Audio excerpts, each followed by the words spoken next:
Class मेरी भी होती है, मैं भी लेट हो गया था। तो ऐसा होता है ना, टॉपिक चल रहा होता है, 2-3 क्वेश्चन बचे हैं उसके, तो बीच में छोड़ करके फिर सिस्टम थोड़ा खराब हो जाता है। स्टार्ट कर देंगे आज का टॉपिक।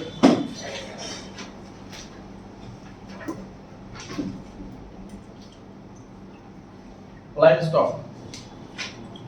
ये सर एक ऐसी आइटम है जो लाइव है, मतलब जिंदा है, और कंपनी के लिए एसेट है।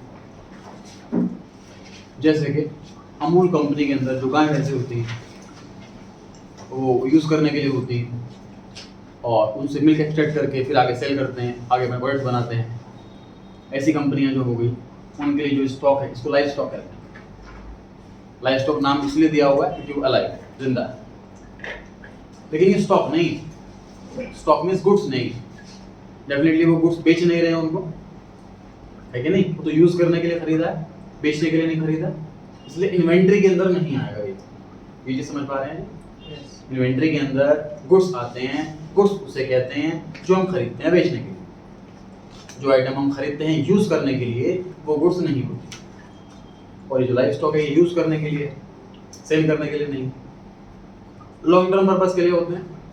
तो नॉन करंट एसेट में आएगा, क्योंकि लॉन्ग टर्म पर्पस के लिए खरीदा जाता है, तो non current asset. Non current asset के अंदर कहाँ आना चाहिए, सब क्या लगता है आपको? Fixed asset. फिक्स्ड एसेट्स के अंदर आना चाहिए। फिक्स्ड एसेट के अंदर कहाँ आना चाहिए? Tangible asset. We can see, we can touch. तो उसका लास्ट वाला पॉइंट था, लिख लीजिए आंसर उसमें। हेडिंग के अंदर नॉन करंट एसेट्स, हेडिंग के अंदर नॉन करंट एसेट्स, और सब हेडिंग के अंदर tangible assets under fixed assets.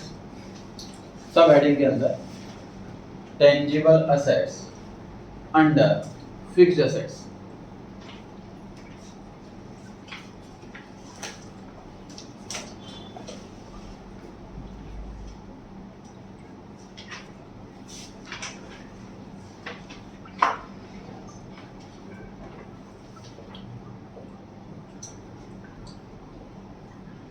Concept क्या होता है जी? डिविडेंड का समझने की कोशिश करते हैं।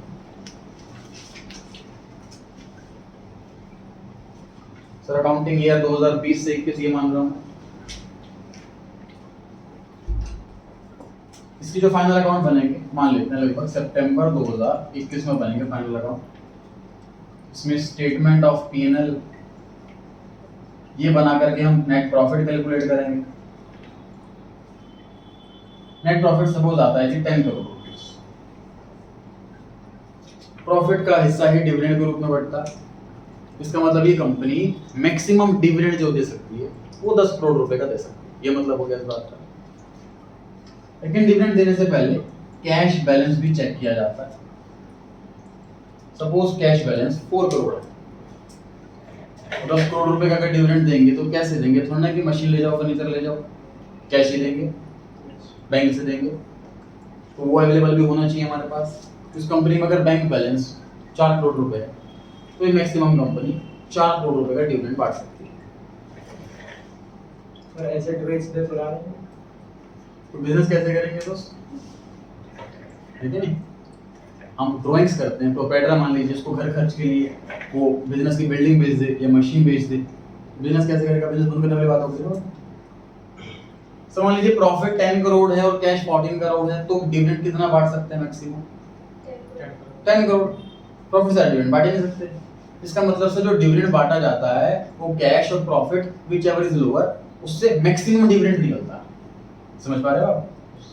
उससे मैक्सिमम डिविडेंड निकलता है। मैक्सिमम डिविडेंड कितना दे सकते हैं? जैसे इस वाले केस में मैक्सिमम डिविडेंड दे सकते हैं 10 करोड़ रुपीस। लेकिन इसका मतलब ये नहीं कि सारा पैसा डिविडेंड भी बांट दो। मान लीजिए हमारी दुकान है और हमने 10 लाख का माल खरीद कर 12 लाख में उसको बेच दिया, तो 2 लाख का प्रॉफिट जरूरी है अपने घर खर्च में ले जाएं। हमें क्या करना चाहिए? 12 लाख को री इन्वेस्ट करना चाहिए बिजनेस के अंदर, ताकि और ग्रो होगा। तो कंपनी के पास 10 करोड़ का प्रॉफिट है, 14 करोड़ का कैश है, कंपनी इजीली 10 करोड़ का डिविडेंड बांट सकती है। तो कंपनी जो स्ट्रेटजी बनाते हैं, जो डायरेक्टर्स होते हैं, कि हम 8 करोड़ का डिविडेंड बांटेंगे, तो बाकी जो 2 करोड़ का प्रॉफिट है वो हमारे पास रहेगा रिजर्व्स में। बाकी जो 6 करोड़ का कैश है उसको हम यूटिलाइज करेंगे कोई और असेट्स परचेज करने में आगे। ठीक, ये जो डायरेक्टर्स होते हैं जिन पर जिम्मेदारी दी गई है कंपनी को चलाने की, उन डायरेक्टर्स का काम होता है डिसाइड करना कि डिविडेंड कितना बढ़ेगा। इस डिविडेंड को प्रपोज्ड डिविडेंड कहते हैं। इस डिविडेंड को कहते हैं प्रपोज्ड डिविडेंड। डायरेक्टर ने ये डिविडेंड प्रपोज करा है कि हमारे हिसाब से ये डिविडेंड होना चाहिए। क्लियर होगी बात? अच्छा, जब एजीएम एनुअल जनरल मीटिंग होगी, फॉर एग्जांपल अक्टूबर में होती है जी एनुअल जनरल मीटिंग, डायरेक्टर्स के सामने सॉरी शेयरहोल्डर्स के सामने डायरेक्टर जब ये अनाउंस करेगा कि हम ये सोच रहे हैं 8 करोड़ रुपए का डिविडेंड बांट दें, बाकी पैसा इन्वेस्ट कर लें, लेकिन उस टाइम उसे ये भी कहा जाएगा कि अगर आप चाहें तो 8 करोड़ की जगह हम 4 करोड़ का डिविडेंड बांट देते हैं और री इन्वेस्ट ज़्यादा कर देते हैं, ग्रो होने के चांस ज़्यादा। तो वो डिपेंड करता है ना अपॉर्चुनिटीज है कि नहीं। मतलब ऐसा टाइम चल रहा है अपॉर्चुनिटी कुछ है ही नहीं इन्वेस्ट करने की, तो फिर डिविडेंड बांट तो ज़्यादा बढ़ेगा। सिंपल सी बात है, रेडी की शॉप है सपोज और ऑफ सीजन चल रहा है, तो इन्वेस्ट करके करेंगे क्या? पैसा ब्लॉक करने वाली बात है, फिर तो पैसा कर बना सकते हैं पर्सनल इस्तेमाल के लिए। लेकिन अगर अपॉर्चुनिटी है तो पैसा रीइन्वेस्ट करेंगे। तो उनको ऑफर किया जा सकता है शेयरहोल्डर्स को कि आप डिविडेंड कम ले लो या मत लो, सारा पैसा रीइन्वेस्ट कर देते हैं। तो आगे बात इसमें क्या चीज़ सीखी सर कि सर जब बैलेंस शीट बनी सितंबर में, उस टाइम तक इस डिविडेंड की पोजीशन क्या थी? ये सिर्फ प्रपोज डिविडेंड है, मतलब सिर्फ डायरेक्टर्स ने ऐसा बोल रखा कितना डिविडेंड हम मैक्सिमम दे सकते हैं, बाकी डिसाइड होगा एजीएम में। इट कैन बी 0 या इक्वल हो जाए प्रपोज डिविडेंड के, या बीच का कोई फिगर हो जाए, ज़्यादा नहीं हो सकता। शेयरहोल्डर्स के पास इसकी परमिशन नहीं है कि प्रपोज से ज़्यादा मांग ले। ठीक, तो अब क्वेश्चन यहाँ आता है सर कि जो टाइम क्यों खराब करा, काम की बात बनाएंगे सर इसको बैलेंस शीट के अंदर कहाँ लिखा सर डेफिनेट। हाँ जी, अगर प्रपोज डिविडेंड से सैटिस्फाइड नहीं है वो शेयर होल्डर्स हैं, फिर क्या? तो कुछ नहीं कर सकते हो, डायरेक्टर्स को निकाल सकते हैं। डायरेक्टर्स की जॉब ना कॉन्ट्रैक्ट बेस की होती है, एवरी ईयर उसे रीअपॉइंट किया जाता है। तो हर साल इसलिए डायरेक्टर बहुत मेहनत करता है, शेयरहोल्डर्स को सेटिस्फाई करता है।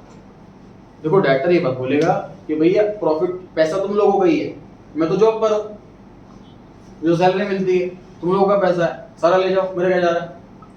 लेकिन ग्रोथ नहीं हो पाएगी फिर, और हमारी कॉम्पिटिटर कंपनी ग्रो कर रही है, 3-4 साल में वो बिजनेस पूरा टेक ओवर कर लेगी, हम कहीं के नहीं रहेंगे।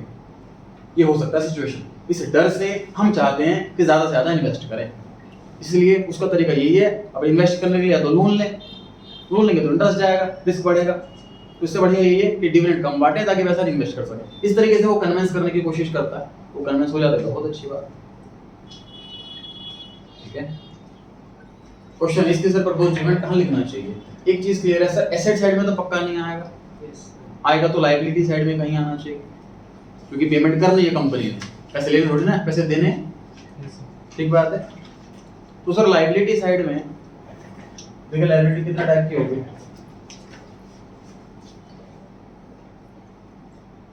पेमेंट और अमाउंट। पेमेंट कंफर्म है कि पेमेंट करनी है, और अमाउंट भी कंफर्म है, इसको तो नॉर्मल लायबिलिटी कहते हैं। पेमेंट कंफर्म है करनी है, अमाउंट कंफर्म नहीं है, तो इसे प्रोविजन कहते हैं। इसमें क्या कहते हैं, डिस्कस किया था हमने जी, डिस्कस किया था। प्रोविजन किसे कहते हैं? इसमें पेमेंट करनी तो है ये तो पता है, लेकिन पेमेंट कितनी करनी है ये नहीं पता। पढ़ा था हमने, कैसा टॉपिक, एग्जांपल दो उसका। Provision for encashment of leave payable on retirement. ध्यान है, रिटायरमेंट के टाइम पर जितनी लीव इनकैश कर लेंगे हम, उतना पेमेंट करेंगे उनको। पेमेंट करनी ये तो पता है पक्का, कितनी करनी ये पक्का नहीं पता, उसे प्रोविजन कहते हैं। अब सर ये तीसरे टाइप की है, पेमेंट करनी है कि नहीं करनी ये भी नहीं पता, अमाउंट कितना पे करना ये भी नहीं पता। प्रपोज डिविडेंड पेमेंट करनी भी है या नहीं करनी ये भी मीटिंग में ही पता लगेगा, अमाउंट कितना पे करना ये भी नहीं पता, ये भी मीटिंग में पता लगेगा। ऐसी लायबिलिटी को कहते हैं sir contingent liability. Contingent means which is dependent on happening of an event. तो आपने प्रोबेबिलिटी चैप्टर के थोड़ा पढ़ा होगा मैथमेटिक्स में, which is dependent on the happening of a future event, इसे कॉन्टिंजेंट कहते हैं। तो ऐसी लाइबिलिटी को हम अकाउंट्स में नहीं रिकॉर्ड करते, लेकिन हम ऑडिटर्स अपने नोट्स टू अकाउंट्स के अंदर एज अ लैंग्वेज इसको मेंशन करते हैं। बस इन लैंग्वेज इसको मेंशन किया जाता है रिपोर्ट्स के अंदर कि कंपनी डायरेक्टर्स ने प्रपोज करा है इतने करोड़ रुपए डिविडेंड बांटने का या पर शेयर इतने रुपए डिविडेंड बांटने का, ताकि जो इन्वेस्टर हैं वो चेक कर लें, रीड कर लें। वो भी जो हम अब जिसकी रिकॉर्डिंग नहीं कर सकते लेकिन इन्वेस्टर के डिसीजन को इन्फ्लुएंस वो कर सकता है, ऐसी चीजें नोट्स टू अकाउंट्स में लिखी जाती है। क्लियर हो गई जी बात? तो प्रपोज डिविडेंड जो है तो बैलेंस शीट के अंदर कहीं नहीं आना, तो ये हेडिंग सब हेडिंग मांगी जाए तो ये लिखना है shown as contingent liability notes to accounts. लिख लीजिए। पॉइंट नंबर कौन सा था? 15 point number 172 page number 15th number 172 page number.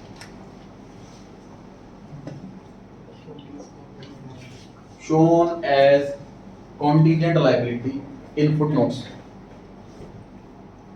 Shown as contingent liability in footnotes.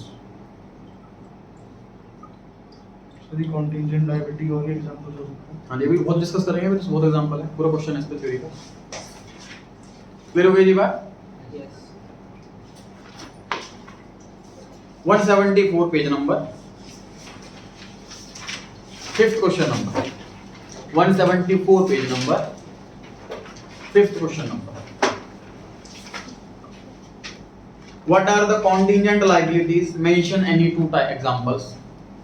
पहला, contingent liability is that liability which may become payable, depend करता है future event के happen होने। Contingent liabilities are not included in the liability. Liability में जोड़ते नहीं उसको हम, लेकिन प्रेजेंट करते हैं as a note, but are shown by way of a note. Example दे रखे हैं sir. Claim against the company not acknowledged as debt. Debt means लिख लीजिए लायबिलिटी, DEBT। इस वर्ड के अंदर जो बी अल्फाबेट है वो साइलेंट है। डेट पढ़ते हैं इसको, डेप्ट नहीं पढ़ते। Debt means liability. So what do you mean by acknowledge? Acknowledge का मतलब होता है नॉलेज में डाल देना। Acknowledge का मतलब होता है नॉलेज में डाल देना। मुझे मैं किसी को कहता हूँ कि मेरा फ्रेंड उसको पैसे दे, तो फ्रेंड मुझे फोन करके कहता है हाँ मुझे पैसे मिल गए, वो मुझे acknowledge कर रहा है, मतलब नॉलेज में डाल रहा है कि पैसे मिल गए। ठीक? क्लेम अगेंस्ट द कंपनी मतलब किसी ने कंपनी, जिस कंपनी में हम अकाउंटेंट की जॉब कर रहे हैं उस कंपनी के अगेंस्ट किसी ने क्लेम मांगा हुआ है। कैसा क्लेम हो सकता है सर? कोई वर्कर के साथ मिसहैपनिंग हो जाती है, चोट लग जाती है, और कॉम्पेंसेशन वो कहता है 10 लाख रुपए दो, कंपनी वाले कहते हैं 1 लाख रुपए देंगे, तुम्हारी गलती है, और वो केस कर देता है, वो केस चल रहा है। एग्जाम्पल 2, डेटर्स को हमने सामान बेचा और वो सामान खराब क्वालिटी का निकला, खराब हो गया, तो डेटर कहता है कि भाई हम पैसे नहीं देंगे। हम कह रहे हैं कि भाई तुमने सामान प्रिजर्व नहीं करा जो कंडीशन में होना चाहिए था। फॉर एग्जांपल कोई ऐसी आइटम है जिसे फ्रिज में प्रिजर्व करना चाहिए, वो नहीं करा आपने, इसलिए खराब हुआ है, आपकी गलती है। या आपने डिलीवरी लेट ली इसलिए खराब हुआ है, आपकी गलती है, पैसे आपको देने चाहिए। वो कहता नहीं देंगे। ऐसा कुछ केस चल रहा है। तो कोई भी केस चल रहा है सर कंपनी के अगेंस्ट। एक क्लाइंट थे मेरे, उनको जॉब से निकाल दिया था कंपनी ने, जबकि एज पर रूल नहीं निकाल सकते। उनका 25 साल केस चला था, कोर्ट में 25 साल केस चला, लेकिन 3.5 करोड़ रुपए मिला उनको। 25 साल की सैलरी मिली विद इंटरेस्ट। तो मतलब केस चल रहा है, कंपनी के अगेंस्ट केस चल रहा है। तो ऐसे केस में सर ये कॉन्टिजेंट लायबिलिटी क्यों बोल रहे हैं इसको? सुनो, क्योंकि पेमेंट करनी है कि नहीं करनी कंफर्म नहीं है। भाई केस हार गए तो पैसे देंगे, केस जीत गए तो नहीं देंगे, और केस हार गए तो अमाउंट कितना देंगे ये नहीं पता सर, लेकिन अमाउंट तो पता है। फॉर एग्जांपल वर्कर ने केस कर रखा है 10 लाख रुपए दो, तो अमाउंट तो पता है। अमाउंट क्यों नहीं पता, ऐसा क्यों कह रहे हैं? सुनो, लॉस ऑफ डेट के अंदर पढ़ेंगे आप कि जब कोई हम पर केस करता है, सिविल मतलब अमाउंट वाला, क्रिमिनल वाला नहीं, अमाउंट वाला जो केस होता है, उसमें अगर हम केस हार जाते हैं तो हमें जितने का केस था वो तो पैसे देने ही है, उसके अलावा केस खर्चे के भी पैसे देने होते हैं। अगर कोई हम पर केस कर रहा है 10 लाख रुपए का सपोज, और हम केस हार जाते हैं, 10 लाख रुपए तो देने ही देने, और सामने वाले का जितना भी खर्चा हुआ केस करने के अंदर वो भी पैसा हमें देना होता है। तो लॉयर की फीस अब भी एक मिनट, वो भी पैसा हमें सारा देना होता है। अब वो कितना अमाउंट बैठेगा एट द एंड, वो कोर्ट में प्रूव करेगा, सर देखो मेरा ये वाला खर्चा हुआ, मेरा ये वाला खर्चा हुआ, मेरा ये वाला खर्चा हुआ। वो सब कोर्ट देखेगा वैलिड है कि नहीं, एक्सेप्ट करेगा, और फिर हमसे बोलेगा कि 10 लाख प्लस आपको ये वाला पेमेंट दें। क्लियर हो गई बात? Yes sir. ऐसे नहीं कि मुंह मतलब जो मर्जी वो मांग ले, किसी में केस में 50 लाख रुपए लग गए, 10 लाख का केस था, ऐसे नहीं, उसे प्रूव करना पड़ेगा। अब सारे जो खर्चों की लिस्ट होती है वो सब जेन्युइन है कि नहीं ये पता लगाने का आसान तरीका है। जैसे स्टैम्प ड्यूटी का पैसा लगा, फोटोस्टेट का पैसा लगा, कन्वेंस का पैसा लगा, टैक्सी भाड़ा लगा, सबके बिल बिल इकट्ठे करे और दिखा दे, बिल्कुल पैसा मिल जाएगा। लेकिन एक खर्चा ऐसा है जो अनलिमिटेड हो सकता है, जो है लॉयर की फीस।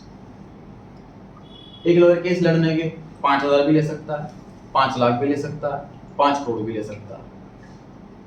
अब ऐसे केस में सर मान लीजिए कोई केस हार गया और वो कहता है जी मैंने तो 50 करोड़ रुपए दिए अपने लॉयर को केस लड़ने के लिए, 10 लाख का केस था, तो थोड़ा 50 करोड़ रुपए देंगे उसको। यस। तो इस वाले को एक्सेप्शन में रखा हुआ है, कोर्ट ने कहा हुआ कि लॉयर की फीस नहीं दिलवाएंगे आपको, आप केस हार गए तो आपको सारे पैसे दिलवाएंगे हम, मतलब सॉरी जो केस जीता है मतलब उसको पैसे दिलवाएंगे, केस हारने वाले से सारे पैसे दिलवाएंगे, सारे खर्चों के भी, सिर्फ लॉयर के नहीं दिलवाएंगे। खैर हमने यहाँ पे कंक्लूजन क्या निकाला सर कि अगर कंपनी में केस चल रहा है तो पैसा देना है कि नहीं देना, इसकी श्योरिटी नहीं है, अमाउंट कितना देना ये भी नहीं पता, तो ये कॉन्टिजेंट लायबिलिटी हो गई। Yes sir. तो क्या एंट्री होगी इसकी?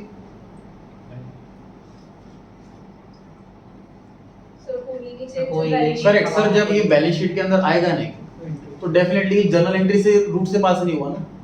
अगर जर्नल एंट्री होगी इसकी तो पक्की बात है बैलेंस शीट तक तो पहुंच जाएगा, है ना। उसकी कोई एंट्री नहीं होगी सर, नो एंट्री, बस इसको as a language, as a footnote, इसको नोट्स टू अकाउंट्स में दिखा दिया जाएगा बैलेंस शीट के एंड। क्लियर हो गई जी बात? दूसरा एग्जांपल देखते हैं। Arrears of fixed cumulative dividend.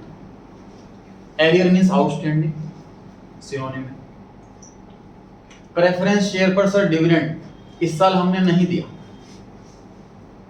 हम नेक्स्ट ईयर देंगे कि नहीं देंगे? प्रॉफिट होगा ऐसे मत बोलो देंगे, प्रॉफिट होगा तो देंगे, से डिपेंड करता है कि नहीं।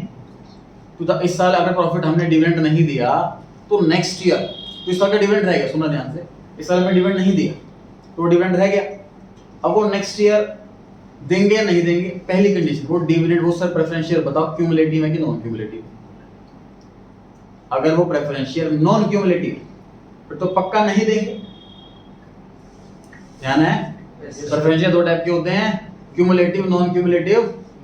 अगर नॉन क्यूमुलेटिव है तो इस साल का डिविडेंड नहीं मिला तो भूल जाओ, नेक्स्ट ईयर नहीं मिलेगा। एग्जांपल पॉकेट मनी से लेता हूं जी, आपकी मान लीजिए 2,000 रुपये महीना पॉकेट मनी, आपके पापा डिसाइड करते हैं कि चलो 2,000 रुपये पॉकेट मनी है, तो आपको ये बोलना है पापा पॉकेट मनी क्यूमुलेटिव है कि नॉन क्यूमुलेटिव है। मतलब आपने कहा इस महीने की काम वाम डाउन था, इस महीने नहीं दूंगा, तो अगले महीने पे 4,000 लेंगे हम, तो क्यूमुलेटिव पॉकेट मनी हुई, और अगले महीने 2 ही मिलेंगे तो नॉन क्यूमुलेटिव हुई। समझ में आ रही है बात? यस। तो अगर पेमेंट इस साल नहीं हुई तो नेक्स्ट ईयर पिछली पेंडिंग वाली भी होगी, तो क्यूमुलेटिव हो गया। क्यूमुलेटिव मतलब एक्यूमुलेट होना, इकट्ठा होता रहता, क्यूमुलेटिव में ये होता, नॉन क्यूमुलेटिव में इकट्ठा नहीं होता। अच्छा जी, तो प्रेफरेंस शेयर को सर इस साल डिविडेंड नहीं मिला और वो नॉन क्यूमुलेटिव है, तो नेक्स्ट ईयर तो हमें पता है पिछला देना ही नहीं है, लायबिलिटी कोई है ही नहीं, बात ही खत्म, ना कॉन्टिजेंट ना नॉर्मल ना कुछ भी नहीं होगा, रिकॉर्ड ही कुछ नहीं होगा, ना नोट्स टू अकाउंट्स में ना कहीं। अब बात करते हैं सर मान लीजिए वो क्यूमुलेटिव वाले हैं प्रेफरेंस शेयर,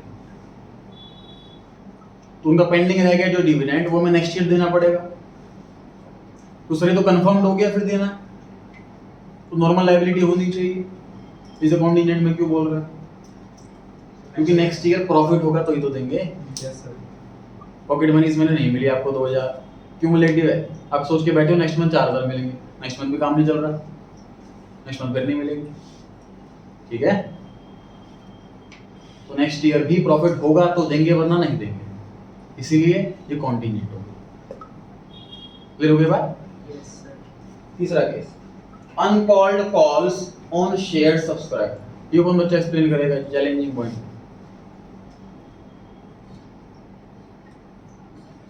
तो पैसा नहीं मंगवाया, जो पैसा नहीं मंगाया वो लायबिलिटी क्यों है भाई? वो तो एसेट होनी चाहिए।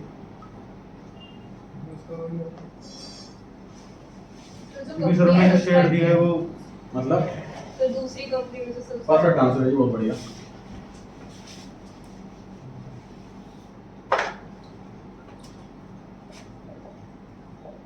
और एक लिमिटेड कंपनी है, 10,000 शेयर हैं और 10 रुपए का एक, अभी 7 रुपए मंगाए। तो कंपनी ये 3 रुपए कभी भी मंगा सकती है। कंपनी मंगाएगी पैसा तो शेयर कैपिटल बढ़ जाएगी, पैसा नहीं मंगाएगी तो शेयर कैपिटल कम नहीं बढ़ेगी। मतलब तो ये कॉन्टिजेंट कहीं से कहीं तक नहीं। कॉन्टिजेंट है क्या, आप सुनते हैं कि हम सर इस कंपनी के अंदर अकाउंटेंट है, इस कंपनी ने किसी और कंपनी के शेयर्स खरीद लिए, 5,000 शेयर 10 रुपए का एक, और इस कंपनी ने अभी तक सिर्फ 6 रुपए मंगाए। तो ये वाली कंपनी कभी भी 4 रुपए मंगा सकती है। तो अगले साल हमें 4 रुपए देने भी पड़ सकते हैं, नहीं भी देने पड़ सकते हैं। समझ पा रहे हैं जी? अनकॉल्ड अमाउंट जो नहीं मंगाया ऑफ सब्सक्राइब्ड शेयर्स, जो हमारी कंपनी ने सब्सक्राइब कर रखे हैं। जो अब तक हमने क्वेश्चंस करे उसमें क्या होता है कि लोग सब्सक्राइब करते हैं हमारी कंपनी के शेयर, तो ये वाले शेयर्स होते हैं हमारी कंपनी के शेयर। अगर हमारी कंपनी ने सब्सक्राइब कर रखे हैं तो डेफिनेटली किसी और कंपनी के शेयर सब्सक्राइब कर रखे हैं। हम थोड़ा अपनी कंपनी खुद के शेयर सब्सक्राइब कर लेंगे। समझ आ रही है बात? Yes sir. तो सर इसमें पेमेंट करनी है कि नहीं करनी, ये डिपेंड करता है पैसे मंगाएंगे नहीं मंगाएंगे। लेकिन अमाउंट तो पता है सर 4 रुपए, उसका 1 रुपया मंगाए, 3 रुपये बैलेंस छोड़ दे, रिजर्व कैपिटल में डाल दे, अमाउंट भी नहीं पता। मैक्सिमम 4 रुपये मंगा सकती है, इतना पता है हमें, लेकिन कितना मंगाएंगे ये नहीं पता, इसलिए अमाउंट भी अनसर्टेन है, पेमेंट भी अनसर्टेन है। क्लियर होगी बात? सर एक मिनट, लेकिन सर ये नहीं पता सर, क्योंकि 4 रुपये बैलेंस है ना, कंपनी उसका 1 रुपये मंगाया, 2 ही मंगाया बस। सुनिए ध्यान से सर, इसको हम लायबिलिटी बोल रहे हैं, सोच के देखना क्या एसेट नहीं है, investment in another company.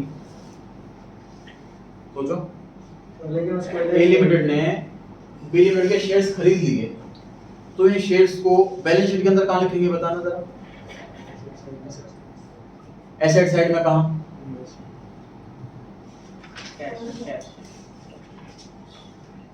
Non current investment, non current assets के अंदर नॉन करंट इन्वेस्टमेंट। अगर ये कंपनी किसी और कंपनी के शेयर्स खरीद लेती है तो उसके लिए इन्वेस्टमेंट है। इन्वेस्टमेंट में जनरली प्रिजम्पशन किया जाता है कि लॉन्ग टर्म के लिए खरीदी जाती है, जनरली जो प्रॉफिट होता है वो लॉन्ग टर्म में ही होता है। ठीक है, तो ये एनसीए के अंदर, एनसीआई में आएगा, नॉन करंट इन्वेस्टमेंट के अंदर। तो सर ये एसेट है, एसेट को आप लायबिलिटी कैसे बोल रहे हो, तो उसमें लायबिलिटी क्यों बोल रहे हैं? मान लीजिए नोटिस आता है कि कंपनी डूब गई,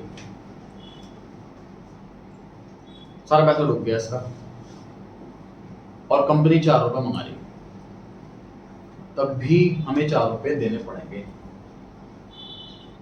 इसलिए इसको कॉन्टिजेंट लायबिलिटी बोला जा रहा है। अदरवाइज ये मान ले एसेट है, तो 6 रुपए मैं दे चुका हूँ, 6 रुपए मेरे लिए एसेट है, 5000 इंटू में 60 रुपए का एसेट दिखाऊंगा मैं इसको अपने बैलेंस शीट के अंदर। 2 रुपए और मंगाएंगे, ये 2 रुपए की और एसेट बढ़ जाएगी मेरी, जितने पैसे मंगाते रहेंगे मैं पैसा देता रहूंगा, एसेट बढ़ती रहेगी। ये एसेट है, लायबिलिटी नहीं है। लायबिलिटी इसीलिए बोल रहे हैं बस, अगर ये पैसा डूब गया तो भी हमें 4 रुपए देने पड़ेंगे। हम इन्वेस्टमेंट तो कर रहे हैं लेकिन रिस्क के साथ कर रहे हैं। अगर 10 का शेयर 10 रुपए 10 फुल्ली पेड अप है तो फिर इन्वेस्टमेंट है, फिर तो लायबिलिटी है नहीं, कोई टेंशन ही नहीं, रिस्क नहीं है, फिर ज्यादा से ज्यादा मेरा पैसा डूबेगा, मैक्सिमम यही होगा, पैसा पहले से नहीं देना पड़ेगा। अगर अनकॉल्ड है तो पैसा देना पड़ सकता है कभी, इसलिए इसको ऑन लायबिलिटी कहा हुआ है। क्लियर हो गई ये बात? क्वेश्चन नंबर 6 पढ़ रहे हैं। क्वेश्चन 6 में लिखा हुआ है explain the meaning of contingent liability. Sir same question लग रहा है, तो give two example how will you treat the above mentioned item in the final account. पढ़ते हैं आंसर। तो क्वेश्चन सेम है, सिर्फ लैंग्वेज आंसर का अलग है, इसलिए मैंने दे रखा है। A contingent liability is one which is not an actual liability, actual में लायबिलिटी है ही नहीं, but which may become a liability on the happening of some uncertainty. दो कैरेक्टरिस्टिक होते हैं इसके अंदर सर, अनसर्टेनिटी के पे करना है कि नहीं, अनसर्टेनिटी अमाउंट नहीं पता, दोनों में अनसर्टेनिटी है। एग्जांपल जी, arrear of dividend on cumulative preference share, bill of exchange discount, ये कौन एक्सप्लेन करेगा? ये कैसा एग्जांपल है सर? बिल ऑफ एक्सचेंज तो हमने लिखा है बैलेंस शीट के अंदर अपने हाथों से, ये कैसे बोल रहे हैं प्रपोज्ड डिविडेंड को, सॉरी कॉन्टिजेंट लायबिलिटी, बताइए। बिल्स ऑफ एक्सचेंज तो या तो बीआर होता है या बीपी होता है। बीआर होता है तो हम लिखते हैं करंट असेट्स के अंदर ट्रेड रिसीवेबल में, अगर बीपी होता है तो लिखते हैं करंट लायबिलिटी में ट्रेड पेबल में। ये क्या कहते हैं कॉन्टिजेंट लायबिलिटी कैसे बन गया, फुट नोट में कैसे पहुंच गया? सर हमें अमाउंट नहीं पता। हाँ जी, पे करना भी पड़ सकता है। नहीं बीपी में तो साइन करके देते हैं, पक्का पे करना पड़ता, उसमें ऑप्शन नहीं होता। सर हमें डिस्काउंट का अमाउंट पता नहीं है ना। डिस्काउंट अमाउंट पक्का पता होता है, जब भी डिस्काउंट कराने जाओगे एक्जैक्ट अमाउंट पता होगा, उसके बिना डिस्काउंट ही नहीं कराएंगे। सर कि बीपीएफ बीआर वाला कब पैसे दे दे? हाँ जी, बीपीएफ बीआर वाला वो भी तो पैसे ये बीआर वाला पैसे क्यों देगा, वो पैसे लेगा। हाँ मतलब भाई डाउट कहाँ है इसमें? नहीं मतलब वो कभी भी दे सकते, मतलब कभी भी हमें देने पड़ सकते हैं। उस हिसाब से तो सारे डेटर सारे क्रेडिटर कॉन्टिजेंट हो जाएंगे, यस है कि नहीं? बताइए जी कॉन्टिजेंट लायबिलिटी कैसे है ये? सुनिए ध्यान से, जब एक बीआर और बीपी ना एसेट हो ना लायबिलिटी हो और फिर भी हमारी लायबिलिटी है, देखिए कैसे।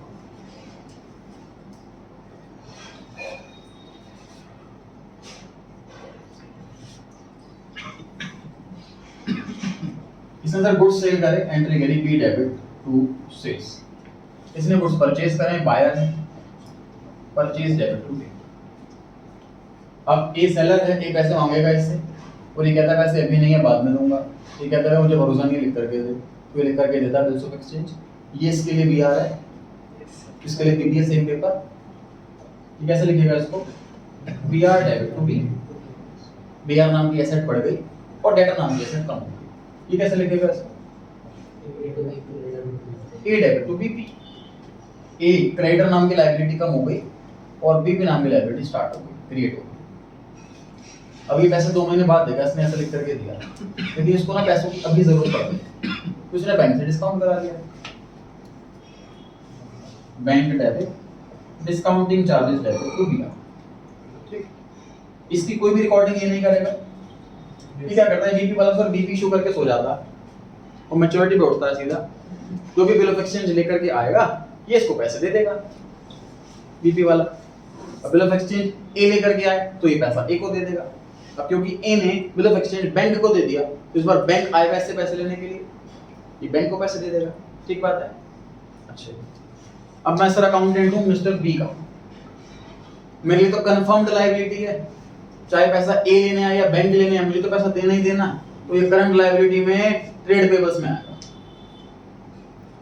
सर मैं अकाउंटेंट हूं ए का, ना तो मेरे पास बीआर है ना मेरे पास बीपी है, बीआर तो मैंने बैंक को दे दिया। अब ना मेरे लिए कोई एसेट है बिल ऑफ एक्सचेंज, ना मेरे लिए कोई लायबिलिटी है बिल ऑफ एक्सचेंज, मतलब मैं तो बैलेंस शीट में बिल ऑफ एक्सचेंज का लिखूंगा ही, लेकिन अभी भी एक रिस्क पर खड़ा हूं कि अगर बी ने पैसे नहीं दिए तो बैंक मेरे अकाउंट से पैसे काट ले। समझ पा रहे हैं? इसलिए ये कॉन्टिजेंट लायबिलिटी है। समझ आ गई बात? सर इसमें पेमेंट करनी कि नहीं करनी है तो कंफर्म नहीं है, इसलिए कॉन्टिजेंट लायबिलिटी है। लेकिन अमाउंट क्यों नहीं कंफर्म? अमाउंट तो पता है बिल का कितना। जब ये बीआर बाउंस होगा तो बैंक के चार्जेस लगेंगे, बीआर को नोटरी पब्लिक के पास ले जाया जाता है, नोटिंग चार्जेस लगेंगे, इसलिए अमाउंट भी नहीं पता, ठीक है। तो एग्जांपल पढ़े जी हमने, bills of exchange discounted is a contingent liability, hence recorded as footnote in balance sheet. Answer पढ़ते हैं, डिस्क्लोजर में क्या लिखा हुआ है? It is sufficient to the amount of the contingent liability to be stated on the face of the balance sheet by way of a note unless there is a probability that a loss will materialize and its reasonable estimate can be made। अगर कोई exact लग रहा है कि मतलब case हार गए almost तो रिकॉर्ड कर लेंगे इसको एज अ लायबिलिटी, वरना कंटीजेंट लायबिलिटी ही रहेगा। क्लियर हो गई जी बात?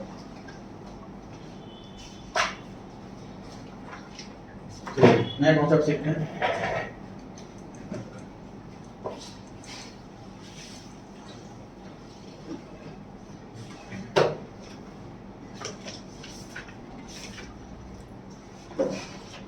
सर आपको 11th क्लास में बताया गया था कि डेप्रिसिएशन के 2 मेथड होते हैं, गलत बताया गया, 10 मेथड होते हैं। सर आपको ये बताया गया था 11th क्लास में कि हमारे पास चॉइस होती है कि हम SLM यूज करें या WDV यूज करें, गलत पढ़ाया गया। अगर मैं कंपनी का अकाउंटेंट हूं तो मेरे लिए SLM कंपलसरी ऑप्शन है, मतलब हर एक कंपनी SLM ही मेथड यूज करती है हमेशा, ऐसा कंपनी एक्ट के अंदर लिखा होता है। ऐसा पार्टनरशिप एक्ट में नहीं लिखा, ऐसा प्रोप्राइटरशिप का तो एक्ट होता ही नहीं, वहां भी नहीं लिखा हुआ। इसका मतलब सर मुझे मान लिया अकाउंटेंट की जॉब लगी है प्रोप्राइटरशिप में, तो मैं वहां से पूछूंगा कि डेप्शन का मेथड आप कौन सा यूज करते हैं, आप बताइए, मुझे सारे आते हैं। अगर मेरे अकाउंटेंट की जॉब लगती है पार्टनरशिप में, सेम क्वेश्चन करूंगा कि आप मेथड कौन सा यूज करते हैं डेप्शन का, आप बताइए, मुझे सारे आते हैं। लेकिन अगर ये क्वेश्चन मैंने कंपनी में कर दिया तो पहले दिन निकाल देंगे बाहर, क्योंकि ये पता होना चाहिए हमें कि कंपनी में सिर्फ SLM यूज किया जाता है। समझ में आ गई बात? Yes sir. Income tax act 1961, income tax act वाले कहते हैं भाई हमारे हिसाब से WT मेथड सबसे बढ़िया मेथड है, हम तो इसी को मानेंगे। हमेशा इनकम टैक्स एक्ट के हिसाब से जो डेप्शन का मेथड होता है वो WDV होता है। तो सर मान लीजिए मैं कंपनी का अकाउंटेंट हूं, तो कंपनी तो इनकम टैक्स भी भरती है और कंपनी इनकम टैक्स एक्ट भी फॉलो करेगी, तो हम कौन सा मेथड लगाएं? तो अकाउंटेंट हर साल 2 मेथड लगाते हैं डेप्शन के, 2 स्केड्यूल बनते हैं डेप्रिसिएशन के, हर असेट पे 2-2 बार डेप्शन कैलकुलेट किया जाता है। प्रॉफिट एंड लॉस अकाउंट भी 2-2 बनते हैं, as per income tax act अलग, एज पर कंपनी एक्ट अलग, इसलिए सैलरी भी ज्यादा लेते हैं हम लोग कंपनी की। समझ में आ रही है बात? कंपनी एक्ट के हिसाब से SLM और इनकम टैक्स एक्ट के हिसाब से WDV मेथड ही कंपलसरी है, लॉ के अंदर लिखा हुआ है, ऑप्शन वाली बात नहीं।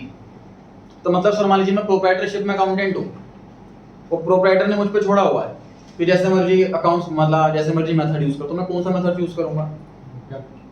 WDV, मतलब मैं डबल मेहनत बच जाएगी ना, तो इनकम टैक्स तो सबको देना है। समझ में आ रही है बात? तो WDV यूज करूंगा ताकि दोबारा मेहनत ना करनी पड़े। सर मान लीजिए मैं पार्टनरशिप में अकाउंटेंट हूं, पार्टनर ने मुझ पे छोड़ा हुआ है कि मेथड कौन सा यूज करना, तो मैं कौन सा यूज करूं? WDV अगेन, क्योंकि इनकम टैक्स तो पार्टनरशिप वालों को भी देना है, मैं डबल मेहनत क्यों करूं? समझ में आ रही है बात?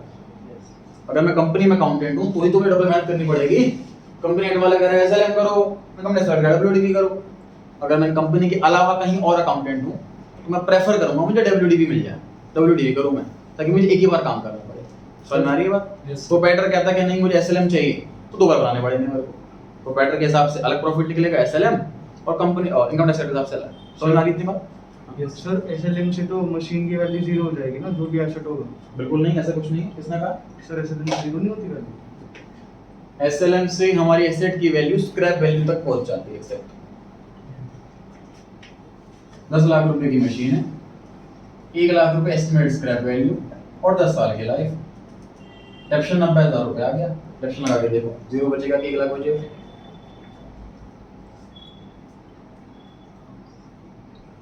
0 तक ले जा सकते हैं, ये बेनिफिट है, मेरिट था SLM का, जो हमने पढ़ा था इसको कि SLM 0 तक ले जाता है। ये थ्योरी में पढ़ा था हमने, ये क्यों पढ़ा था, इसका मीनिंग क्या था कि ये मेरिट है इसका एक, कि एसेट को बोले एट द एंड 0 भी कर देगा, ये कभी 0 ही नहीं करता। Yes sir. क्योंकि 10% काटता है तो 90% छोड़ता है, इसको कभी 0 नहीं। ठीक है? Yes sir. चलिए, तो सर मैं एडिक्शन पे कहां से आ गया? ये चैप्टर बैलेंस शीट चल रहा था, सुनिए क्यों आ गया हूं मैं इस पर। एक चीज हो कि सर कंपनी एक्ट के अंदर हर एक एसेट का ना रेट भी दे रखा है कंपनी एक्ट के अंदर, मतलब हमें रेट का भी ऑप्शन नहीं है। कंपनियां ये करने लग गई थी कि प्रॉफिट ज्यादा दिखाना है तो डेप्शन का रेट कम दिखा दिया, प्रॉफिट कम करना है डेप्शन का रेट ज्यादा कर दिया, ऐसा मैनिपुलेशन करने लग गई थी कंपनियां। इसलिए कंपनी एक्ट के अंदर बोल दिया हर एक एसेट का रेट फिक्स, जैसे बिल्डिंग पे 5% है, फर्नीचर पे 10% है, मशीन पे 15% है, कंप्यूटर 25% है, ऐसे हर एसेट पे पहले से रेट फिक्स।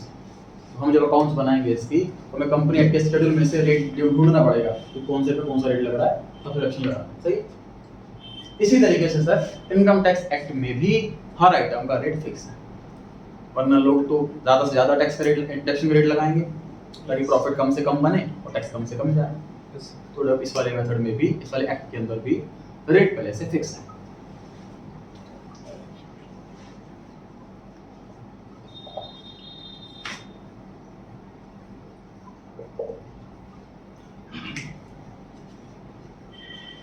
जो टॉपिक पढ़ा रहा हूँ मैं आपको, ये जो कोर्स के अंदर आता है, ये सीधा सीए फाइनल में आता है, अकाउंटिंग स्टैंडर्ड नंबर 22।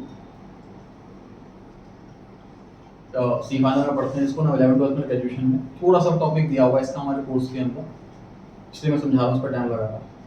इस क्वेश्चन एग्जाम में कभी आया नहीं है बोर्ड में, ना कभी आएगा। नो, इसलिए डिस्कस कर रहे हैं इसको, देखो क्या कॉन्सेप्ट है। सर मान लीजिए हम अकाउंटेंट हैं कि ऐसे मशीनरी पर डेप्रिसिएशन लगा रहे हैं, तो कंपनी एक्ट कहता है कि 10% का रेट है और एसएलएम का मेथड है, और इनकम टैक्स एक्ट कह रहा है कि डब्ल्यूडीवी का रेट लगाओ और 20% से लगाओ, ठीक। 10 लाख की मशीन है जी, इस पर डिडक्शन कितना आ गया? 1 लाख। इस पर कितना डिडक्शन आ गया? 2 लाख। प्रॉफिट किसमें ज्यादा आएगा, इसमें कि इसमें? प्रॉफिट किसमें से किस क्लास में प्रॉफिट ज्यादा आएगा? कंपनी एक्ट के हिसाब से। सर जिस वाले में एक्सपेंस ज्यादा है उसमें प्रॉफिट कम हो जाएगा ना, यस। इसमें एक्सपेंस कम है, प्रॉफिट बढ़ जाएगा, समझ पा रहे हो?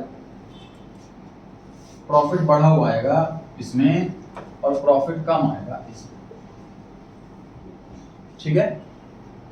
सर प्रॉफिट कम आ रहा है तो टैक्स भी कम जाएगा, यस सर।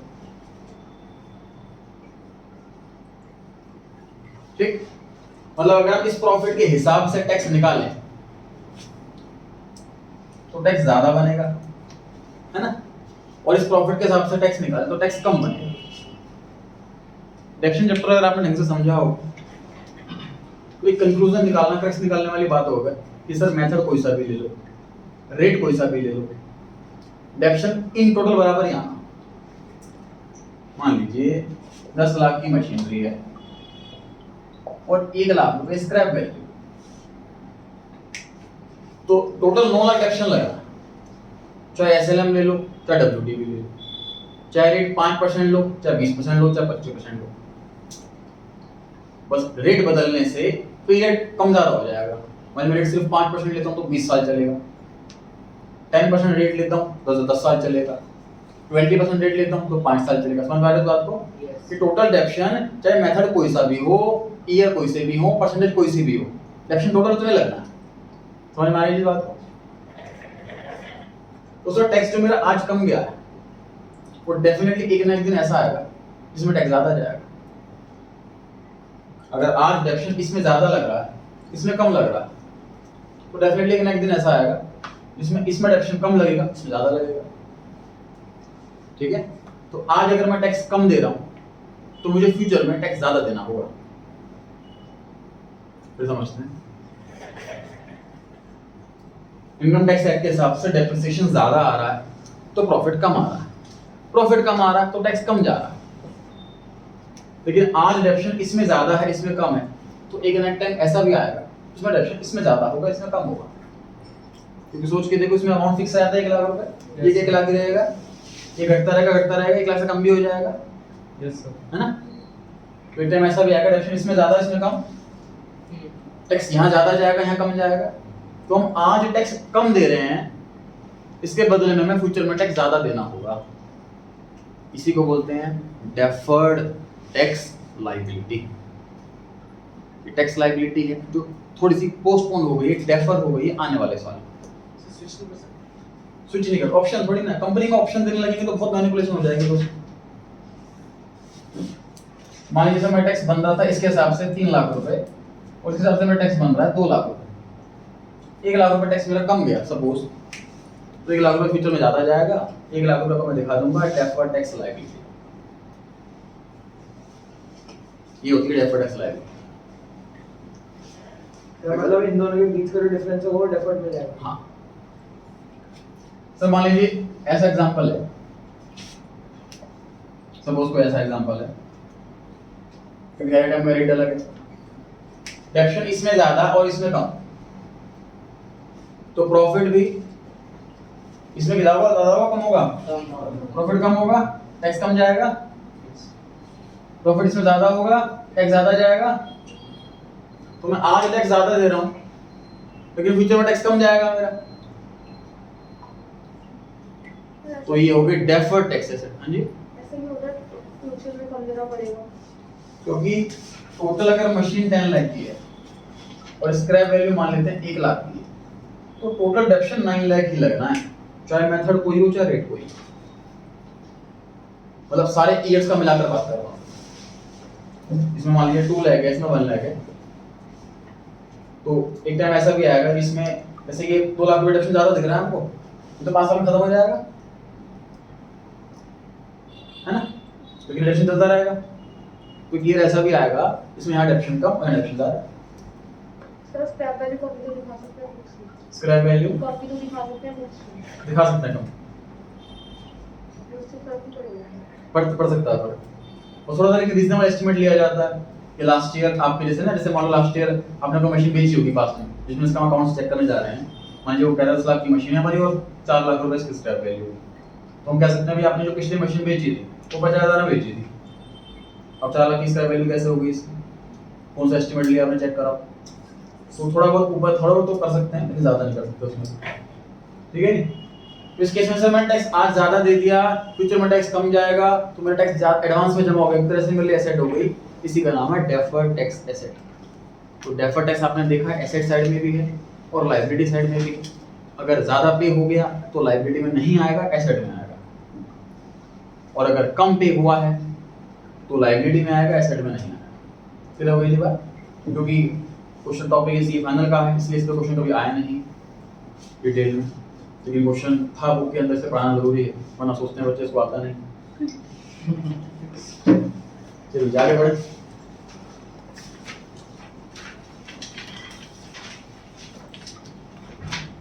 वो कौन से पॉइंट रह गए थे हमारे इस लिस्ट में? सारे हुए थे। यस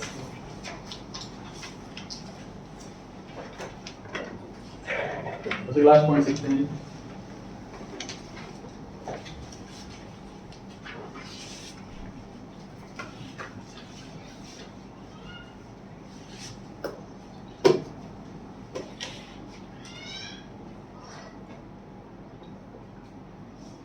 सर कैश से हमने क्या करा है, देखो क्रेडिटर से हमने गुड्स रॉ मटेरियल खरीदा उधार, रॉ मटेरियल कुछ टाइम के बाद डब्ल्यूआईपी बनेगा, डब्ल्यूआईपी फिनिश गुड्स बनेगा, उसको बेचेंगे तो डेटर्स बनेगा, डेटर से पैसा आएगा, वो पैसा हम क्रेडिटर को दे देंगे। ये होती है बिजनेस साइकिल। यस कि हम क्रेडिटर से पहले गुड्स खरीदते हैं उधार, रॉ मटेरियल खरीदते हैं, तो गुड्स बनाना स्टार्ट करते हैं, रॉ मटेरियल को डब्ल्यूआईपी बनने में कुछ महीने लग जाते हैं, सपोज 2 मंथ्स, डब्ल्यूआईपी को फिनिश गुड बनने में टाइम लग जाता है, सपोज 3 मंथ्स, गुड्स बनते ही कस्टमर बाहर खड़े हों ऐसा तो नहीं, टाइम लग जाता बिगिनिंग में, सपोज 1 महीना, डेटर पैसे देने में टाइम लगा देते हैं, सपोज 4 महीने, पैसा हम तुरंत क्रेडिटर को देते हैं। इसको हम बिजनेस साइकिल को हम अकाउंट्स की भाषा में जी ऑपरेटिंग साइकिल कहते हैं। बेसिकली अगर हमने खुद का पैसा लगाया है तो कितने टाइम के लिए पैसा ब्लॉक रहेगा। फॉर एग्जांपल मैंने क्रेडिटर से उधार नहीं खरीदे, अपना पैसा लगाया, मेरा पैसा मेरे पास वापस कितने टाइम में आ गया। ये हर बिजनेस की अलग होती है साइकिल, किसी में 3 महीने, किसी में 4 महीने, किसी में 6 महीने, किसी में 20 महीने। पैसा ब्लॉक कितने टाइम के लिए हो रहा है। कई बार ऐसा होता है काम कि हमारा कस्टमर का ऑर्डर आ जाता है, हम बनाते रहते हैं, 4-5 महीने बनने में लग जाते हैं, उसके बाद सामान बेचते हैं, 3-4 महीने बाद पैसा आता है, मतलब 8-9 महीने के लिए पैसा ब्लॉक हो जाता है। ठीक, तो ऑपरेटिंग साइकिल कहते हैं इसको।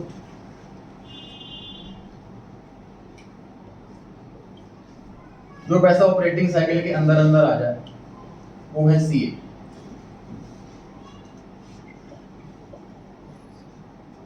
जो पैसा अप टू ऑपरेटिंग साइकिल आ जाए वो है करंट असेट सी। जो ऑपरेटिंग साइकिल के बाद आए वो एनसी, नॉन करंट असेट। उससे फिर 12 महीने क्या था, 12 महीने भी है, दोनों में से कुछ भी चलेगा। हाँ जी, एनी वन, कोई भी कंडीशन पूरी हो जाए तो उसको हम सीए बोलेंगे। मतलब सर आज तक तो हमने यही पढ़ा था कि जो करंट असेट, जो assets up to 12 months cash में कन्वर्ट हो जाएंगी उसे करंट असेट कहते हैं, और जो 12 महीने के बाद होगी उसे नॉन करंट असेट कहते हैं। अभी तक ये पढ़ा था, आज क्या पढ़ रहे हैं कि सिर्फ वही करंट असेट नहीं होती 12 महीने वाली, जिनका पैसा ऑपरेटिंग साइकिल के अंदर अंदर आ जाए उसको भी करंट असेट कहते हैं। दोनों में से कोई भी एक कंडीशन पूरी हो जाए तो वो करंट असेट कहते हैं। ये एस्टिमेट करते हैं हम ऑपरेटिंग साइकिल। हाँ जी, फिर हो गई जी बात। तो सर ऑपरेटिंग साइकिल मान लीजिए 8 महीने की, और कोई पैसा मेरा जो है एसेट का 9 महीने में आएगा, तो वो सीए है या एनसीए है? सीए क्यों है? ऑपरेटिंग साइकिल के बाद है तो 12 महीने के तो अंदर है। समझ पा रहे हो? कंफ्यूजन हो रही है? सर ऑपरेटिंग साइकिल क्या कहती है कि ऑपरेटिंग साइकिल के अंदर अंदर पैसा आ गया तो करंट असेट, ऑपरेटिंग साइकिल के बाद में पैसा आया तो एनसीए। ये ऑपरेटिंग साइकिल कह रहा है। 12 महीने वाला कॉन्सेप्ट क्या आता है कि 12 महीने के अंदर पैसा आ रहा है तो सीए, 12 महीने के बाद पैसा बाद आ रहा है तो एनसीए। दोनों में से एक भी कंडीशन पूरी हो जाए तो सीए बन जाएगा। तो ऑपरेटिंग साइकिल मान लीजिए 15 महीने की है और पैसा 4 महीने में आएगा, 14 महीने में आ रहा है, सी अप टू ऑपरेटिंग साइकिल पैसा आ रहा है, अप टू ऑपरेटिंग साइकिल पैसा आ रहा है, सी होगा।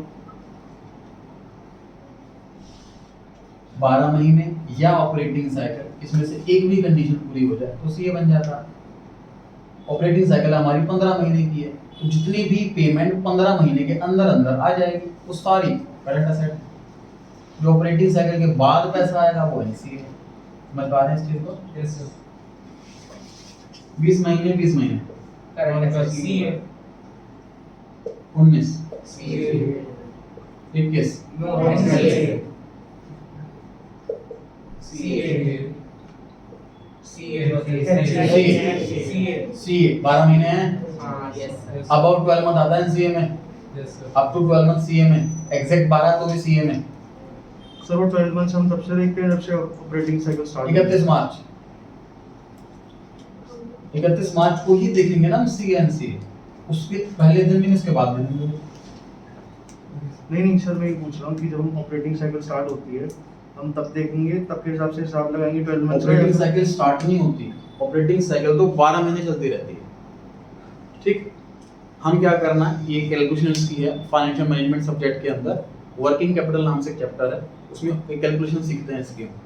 रॉ मटेरियल इतने टाइम रहा, मेटल फिनिश गुड इतने टाइम रहा, उससे कैलकुलेशन करना सीखते हैं इसकी।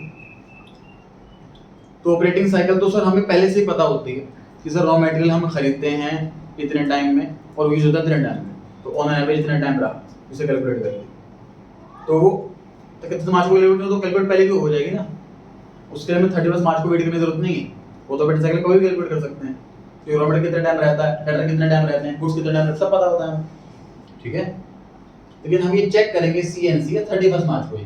31 मार्च को हमने चेक कर लिया कि भाई मेरी ऑपरेटिंग साइकिल 11 महीने की है, ठीक, और 12 महीने की चीज़ हमें पहले से पता है, तो हम चेक कर रहे हैं कोई सी एसेट से 12 महीने के अंदर पैसा आना है, सी, अब तो ऑपरेटिंग साइकिल पैसा आना तो भी सी। ठीक है, सी ए क्या सी है? सीए